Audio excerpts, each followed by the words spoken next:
My name is Lauren Carter, and this is the beginning of a story I never thought I would tell out loud. When people saw our small white house on the edge of Columbus, Ohio, they often said it looked peaceful, like the kind of place where a loving family might gather around a warm fire in winter or share breakfast on a sunny porch. But looks can lie, and in my house, kindness was something I learned from strangers more than from the people living under the same roof as me. I was not seen as a daughter there. I was the person who kept everything moving, the one who cleaned, cooked, and obeyed. And somehow I accepted it for far too long. I remember mornings when I woke before anyone else.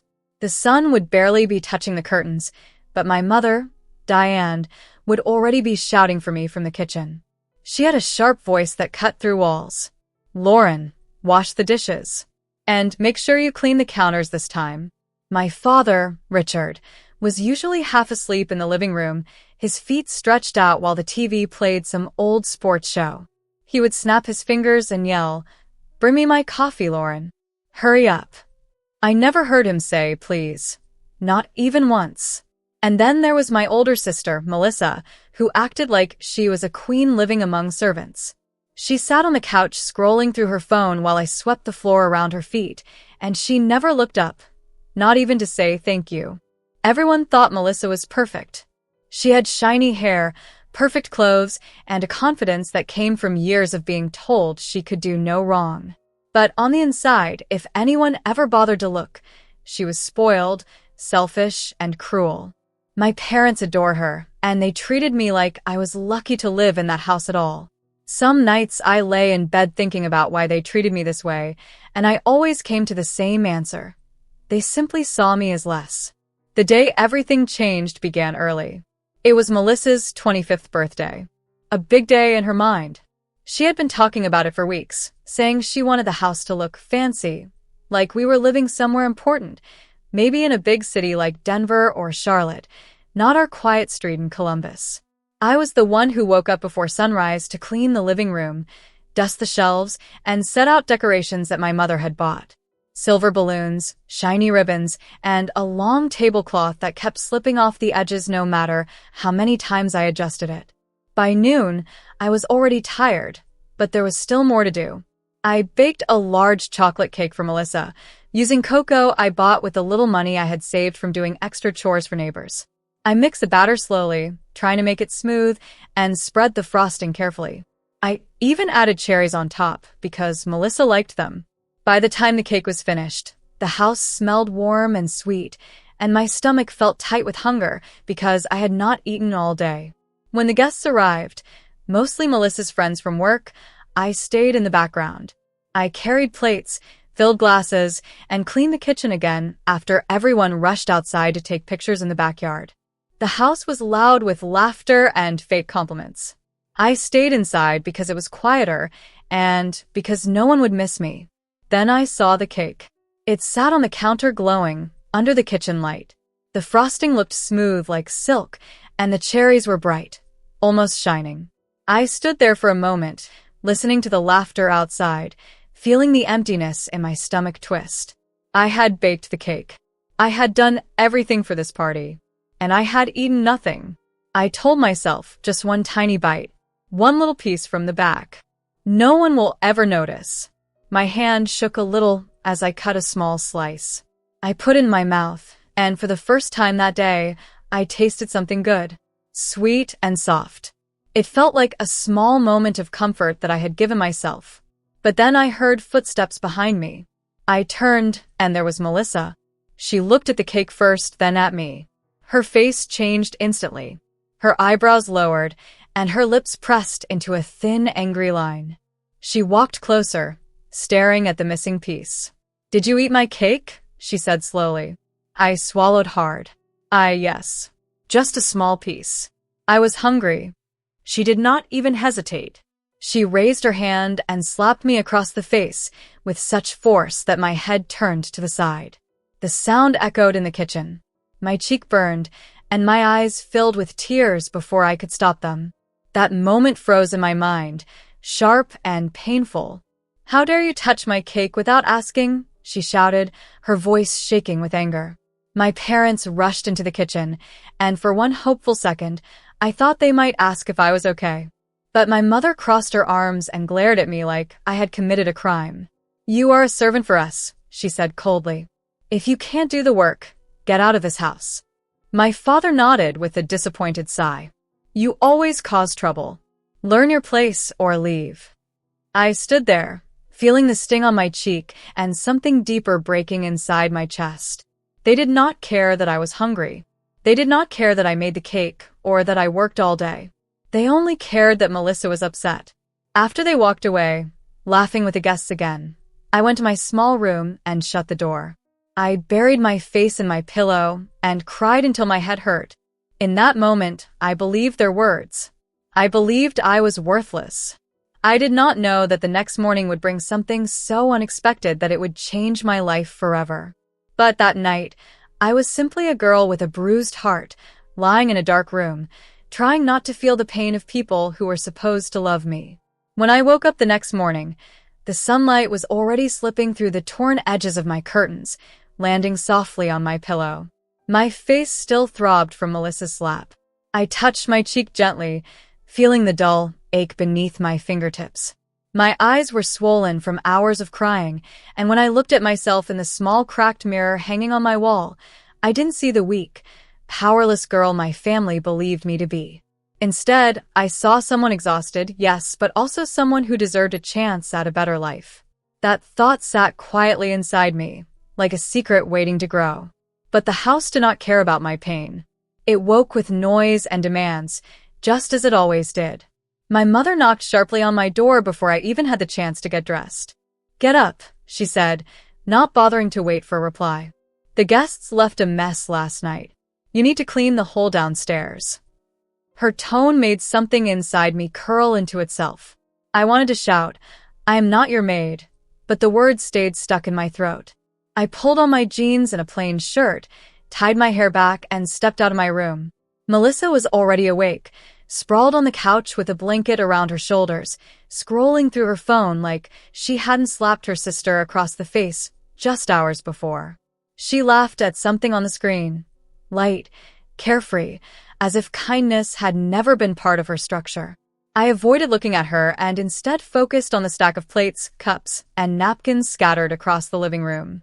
The floor was sticky with spilled soda. Wrappers lay everywhere.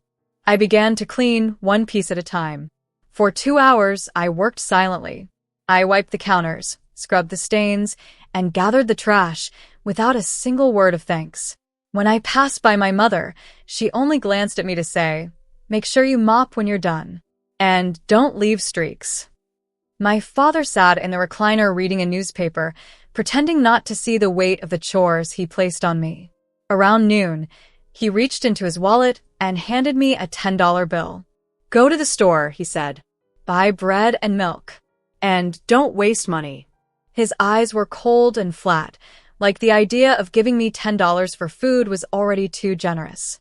I nodded, even though inside I felt a wave of tired anger rising. I tucked the bill into my pocket and stepped outside. The air was cool and smelled faintly of early spring. For the first time in days, I took a deep breath and let it fill my lungs completely. Being outside felt like freedom, even if it was only temporary. As I walked down the street, I let my mind drift.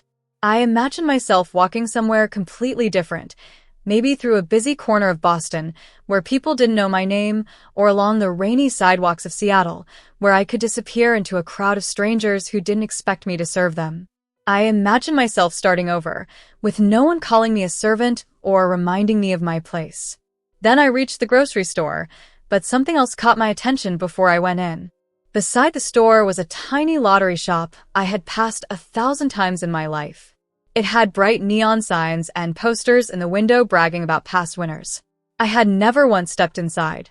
But on this particular day, something made me stop. The large sign in the window read, "Jackpot, $5 million. $5 million. The number sat there like it belonged in someone else's world, a world where people had choices, where life wasn't a chain around their ankle. I stood on the sidewalk for a moment, touching the $10 bill in my pocket. Inside the grocery store, The bread and milk would cost around $6. Buying a lottery ticket would leave me with just enough money to follow my father's order. It wouldn't make a difference to him, but it might somehow make a difference to me. I felt a pulse of courage, soft but steady. What if I thought just once I'd choose something for myself? Something small, something simple, something that doesn't serve anyone but me? Before my fear could pull me back, I opened the door and stepped inside. The lottery shop smelled like old paper and warm dust. Behind the counter stood Mr. Harris, a man I recognized from the neighborhood. He was older, with kind eyes and a gray beard that looked soft like winter snow. He smiled when he saw me. "Good afternoon," he said. "What can I help you with today, young lady?" My heart beat like a drum in my chest. I want to buy a lottery ticket," I said quietly. He raised his eyebrows with a friendly grin. "Feeling lucky today?" "I'm feeling desperate," I admitted, and he chuckled softly. "Well," he said, "sometimes that's when good things happen." I handed him $4. He handed me a single ticket, long, thin, printed with a row of numbers that meant nothing yet. I folded it carefully and slipped it deep into my pocket, like it was something precious. After buying the bread and milk, I walked home, clutching the grocery bag with one hand and the hidden future with the other. No one noticed the missing $4. No one asked a question. They never did. That evening, after cleaning the kitchen again and clearing the dinner plates, I finally retreated to my room. My hands were tired, my back ached, but my heart felt strangely awake, like something inside me was beginning to turn, slowly but surely. I sat on my bed with the little radio my friend Chloe had given me years ago, the one I used when I needed to escape. The lottery numbers would be announced soon. I held the ticket tightly as the announcer's voice came through the static. He read the first number. It matched. Then the second. Matched again. Then the third. My heart thudded in my chest. Fourth. Fifth. Sixth. All matched. I froze. My breath caught. I checked the ticket again. And again. And again because my mind refused to believe it. Yet every time, the numbers were the same. My vision blurred. My hands shook. Tears filled my eyes, and I pressed my palm over my mouth to hold in the scream rising in my chest. I had won. I had won $5 million. I was not the servant of that house anymore. I fell to my knees on the cold floor and whispered, "Thank you. God, thank you, thank you." For the first time in my life, I felt the world open in front of me. My future was finally, beautifully mine. The morning after I discovered I had won the lottery felt unreal, as if I were walking through someone else's life instead of my own. The sunlight seemed brighter, the air lighter, and even the streets of downtown Columbus looked different, more open, more welcoming, like the city had suddenly decided to show me a gentler face. I wore my plain blue dress, the one I usually saved for church or the rare times I left the house alone. My shoes were old and thin, the soles almost worn through, but they carried me toward a future I had never imagined. The lottery office towered above me, all glass and steel shining in the morning light. I felt small beside it, like a visitor in a world where I didn't belong. People dressed in neat suits and clean shoes walked past me without a second glance. For a moment, I hesitated in front of the large glass doors, wondering if I should turn back. But then I felt the folded ticket in my pocket and took a deep breath. "You earned your right to be here," I told myself. "Walk inside." The lobby was cool and bright. A woman behind the front desk looked up as I approached. Her name tag read Angela Brooks, and she had warm brown eyes that softened when she saw how nervous I was. "Good morning," she said with a gentle smile. "How can I help you?" My voice came out quiet. "I think I might have a winning ticket." "Let me take a look," she said, holding out her hand. She typed the numbers into her computer. I watched her face closely. At first, she looked calm, but then her eyes widened and her mouth parted just slightly. When she looked up at me again, her expression was one of genuine surprise. "Miss Carter," she said slowly, "you understand this is a winning ticket, right? You have won $5 million. Hearing those words from someone else made everything real. My knees felt weak. I sat down in the nearest chair because my legs could no longer hold me upright. Angela called someone on the phone, and within minutes, a man in a navy suit came out to meet me. "Miss Carter," he asked kindly. "I'm Mr. Blake, one of the legal advisors here. Let's go to my office, and I will explain everything to you." His office was small but clean, with certificates on the wall and a plant near the window. He closed the door gently and sat across from me with a professional smile. "Congratulations," he said. "This is life-changing money. We want to make sure you understand your options." He walked me through every step: taxes, payment schedules, bank accounts, security tips, and legal protections. I listened carefully, my hands clasped in my lap. When he asked if I wanted the full amount immediately or in yearly payments, I thought of how quickly large money could disappear in the wrong hands. I chose yearly payments: steady, reliable, safe. When the paperwork was done, he helped me open a new bank account, one under my name only. That felt like power. My name, just mine, on something valuable. It was the first thing in my entire life that truly belonged to me. When I stepped out of the office, the city seemed brighter than it had when I entered. I tilted my head back and looked at the sky. It felt like a new beginning, full of open roads and choices. I even found myself imagining the places I had always dreamed of but never believed I would see. I picture myself walking along old European streets, maybe in Paris or Copenhagen, where people sat at outdoor cafes and read books in quiet corners. One day, I promised myself. One day, but only on my own terms. I took the bus home with the documents tucked inside my bag. My heart beat steadily, not with fear this time, but with strength. When I reached home, the house looked the same as always, tired, dull, and heavy with the kind of silence that had followed me my whole life. I went straight to my room and closed the door. The first thing I did was kneel beside my bed and pull out the small duffel bag I kept hidden in the closet.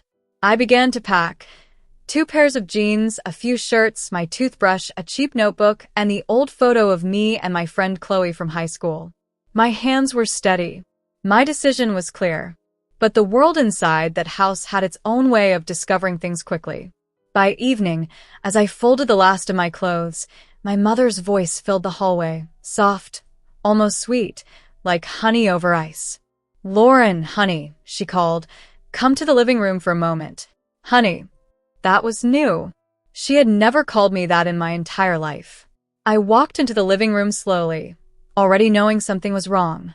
My father sat upright on the couch, hands clasped, acting like a man rehearsing politeness. Melissa sat beside him, smiling in a stiff, uncomfortable way, like her face wasn't used to the shape of apology. My mother beamed at me. "We heard some good news," she said, her voice dripping with forced warmth. "You won some money, right?" My father nodded quickly. Yes. $5 million. That is wonderful, Lauren. Truly. We are proud of you." Proud, hearing that word from them almost made me laugh out loud. These were the same people who called me a servant for eating a tiny piece of cake.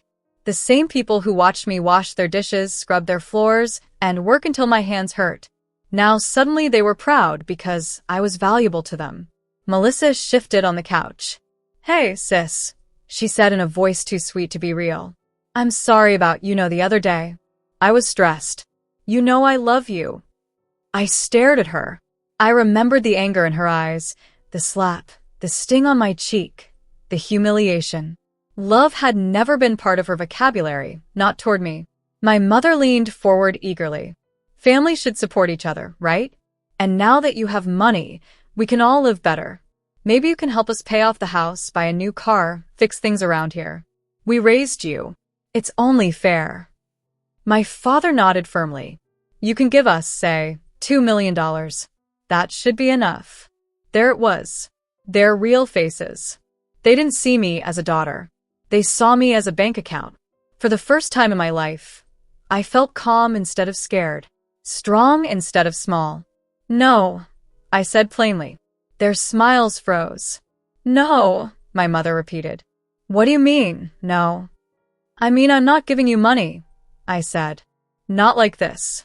You didn't care about me yesterday. You called me a servant. You told me to get out of this house. You only care now because I have dollars." My father's voice turned sharp. You ungrateful girl. We fed you, gave you a roof. You gave me work, not love, I said quietly. You made me feel like nothing in my own home. Melissa jumped to her feet. Oh, come on, Lauren. Don't be dramatic. Just help us out. You owe us. I stared at her hand. The hand that slapped me. I don't owe you anything, I said. Not my money. Not my life. I picked up my bag. My mother stood, suddenly panicked. Where are you going? You told me, I said, that if I couldn't do the work, I should get out of this house. I'm finally listening. I'm leaving. My father scoffed. You'll come crawling back when you realize you need us. I walked to the front door. My heartbeat was loud, but my hands did not shake. I turned the knob, stepped outside, and looked back one last time. I am not your servant, I said softly. Not anymore. Then I closed the door behind me, and for the first time in my life, I walked away free. I left Columbus on a quiet night that felt too calm for the kind of storm happening inside me. With my small duffel bag on my shoulder and the documents from the lottery office tucked safely inside, I boarded a bus heading south to Nashville, Tennessee. I chose Nashville because it was far enough to feel like a fresh page, but still close enough to remain in the familiar world of America. As the bus pulled away from the station, I looked out the window at the empty streets, the dim streetlights, and the fading shape of the only home I had ever known. I felt no sadness, only a strange sense of lightness, as if the weight I carried my whole life had slipped off my shoulders at last. The ride was long, but I stayed awake through most of it. Dark fields stretched on for miles, broken only by quiet towns and distant headlights. I pressed my forehead to the cold window and whispered to myself, "This is the beginning." For the first time, the thought didn't feel like a dream. It felt real. When I arrived in Nashville the next morning, the city greeted me with warm sunlight and the soft noise of people carrying on with their everyday lives. I stepped onto the sidewalk, breathing in the newness around me. I had a list of apartments I wanted to visit, and with the help of my lottery advisor, it wasn't hard to secure one by the end of the day. It was a small place in a quiet building, a simple apartment on the second floor with beige walls, worn carpeting, and a tiny balcony overlooking a line of oak trees. But to me, it felt like luxury. Everything inside that apartment belonged to me. No one shouted for me to bring coffee. No one pointed at dirty dishes and blamed me for them. I walked from room to room, touching the walls as if they were something magical. That first evening, I bought a soft bed, a bright yellow lamp, and a small wooden desk. I also bought a secondhand guitar because I had always wanted to learn how to play, and for the first time in my life, I didn't need permission. I cooked pasta that night, simple and warm, and ate it sitting on the floor with my back against the wall. I didn't rush. I didn't hide. I didn't serve anyone. Every bite tasted like freedom. A few days later, I met with a financial advisor named Ethan Moore. He was gentle in the way he explained everything, patient with my questions, and practical with his advice. He taught me how to save, how to invest wisely, and how to make my money grow instead of disappear. His kindness helped me understand something important. Money was not just a number, it was security, choice, and a way to protect myself. You can live well and still stay safe, he told me. Think long term. You have a future now. I held on to those words. With a growing sense of control over my life, I decided to do something I had always dreamed of, but never imagined possible. I enrolled in a writing class at a local college. Writing had been my quiet escape since childhood, the one thing I could do without being judged. I paid the tuition in dollars with my own name printed on the receipt. That small detail felt powerful. In class, I sat quietly in the back row with a notebook full of ideas and memories. No one there knew anything about the girl who grew up doing everyone else's chores, or the slap that had cracked something inside her, or the ticket that changed her world. They only knew me as Lauren, the woman who listened carefully and wrote with a heavy heart. One day, my teacher, Professor Kelly, returned an essay I had written.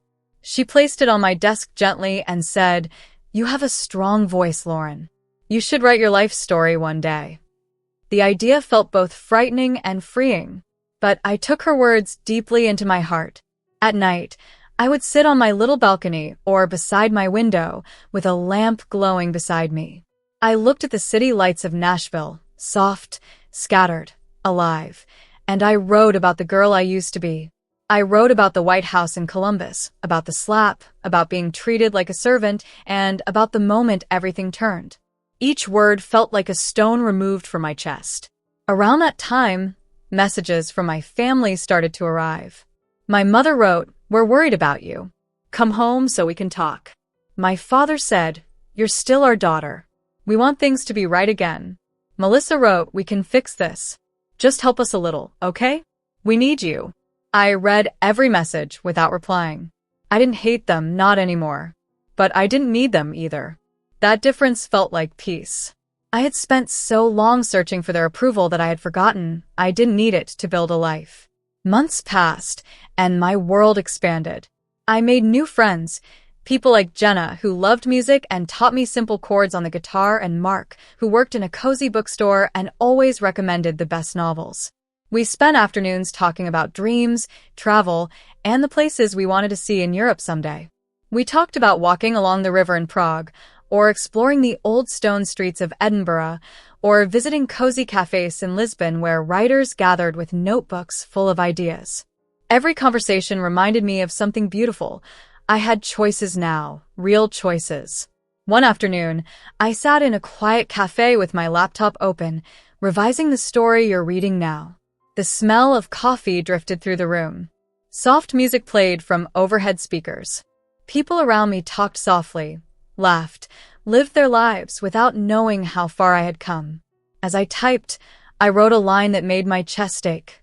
I am not a servant. I am the author of my own life. This time, I didn't just write it, I believed it. Yes, my past hurt me. Yes, my family failed me. But their words no longer shaped my identity. The house in Columbus was no longer a prison. It was simply a chapter one had outgrown. Now I was Lauren, a woman rebuilding her life in America, a future writer learning to use her voice, a millionaire who refused to be controlled again, a person who turned pain into power. One day soon, I will take a flight to Europe, walk through old cities with my head held high, and sit in a cafe writing stories about women who find their strength in the darkest moments. But for now, I sit by my window in Nashville, looking at the quiet night sky, and I tell my story, not as a victim, not as a servant, but as a woman who finally said no and stepped into her own future, and that is how my life truly began.